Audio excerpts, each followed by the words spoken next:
Salut, je suis Eman Kako et c'est un plaisir pour moi de vous retrouver dans ce nouveau numéro de la quotidienne. Notre thème du jour, la méthode scientifique peut sauver n'importe quelle stratégie. Voyez-vous, il n'existe pas de mauvaises décisions, il n'existe pas de bonnes décisions. Il n'y a que des décisions bien managées ou des décisions mal managées. C'est-à-dire que lorsque vous avez une stratégie que vous allez sur le terrain, eh bien, il faut rester dans une démarche scientifique en se disant, on y va avec des hypothèses. Nous vérifions aussi ce sur quoi nous sommes basés pour pouvoir élaborer cette stratégie est vrai. Et la seule chose qui puisse vous dire si ce que vous avez pensé et conçu va avoir du résultat, ce sont les résultats que vous aurez dans les premières phases d'implémentation de la stratégie. Et quand vous implémentez la stratégie, vous voyez que vous n'avez pas les résultats espérés, eh bien, il faut revoir les fondamentaux. Eh bien, nous croyons que telle chose allait se passer de telle manière, ce n'est pas le cas. Je par rapport à quoi nous nous sommes trompés et quels sont les ajustements que nous devons opérer. N'oubliez pas quelque chose de très important. En stratégie, de façon générale, mais surtout en stratégie militaire, on dit aucun plan stratégique, aucun plan de bataille n'est suivi au contact avec le terrain.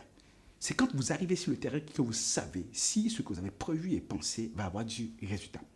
Pour ce faire, n'ayez pas trop de certitude lorsque vous voulez déployer une stratégie. Ayez cette démarche ou cette conscience scientifique qui voudrait que vous faites d'abord une phase pilote pour tester et vérifier si ce dont vous étiez si sûr est vrai.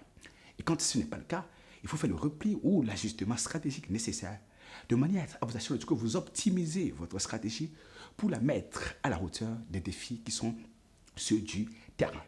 Quelle que soit la dimension dans laquelle on se trouve, par exemple, motiver les collaborateurs, que ce soit parce qu'on veut mettre une innovation sur le terrain, il faut rester dans cette dimension bêta, en se disant, ce que nous avons prévu n'est pas parfait. Nous tentons, nous allons au contact du marché pour voir quelle réponse nous allons avoir. Et sur la base des réponses que vous aurez, vous saurez quels sont les ajustements à apporter. Et quand vous savez vraiment optimiser votre stratégie pour être à la hauteur des challenges qui sont sur le marché, eh bien, vous augmentez vos chances d'avoir du résultat. Il n'y a rien qu'on appelle un plan qui va marcher à coup sûr. Il faut avoir un plan B et un plan C jusqu'à Z s'il le faut.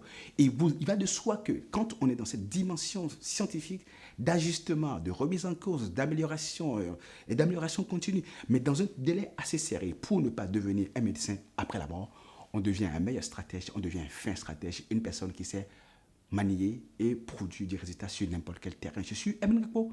Ce fut un plaisir pour moi d'avoir été avec vous. On se retrouve demain pour un nouveau numéro de la quotidienne.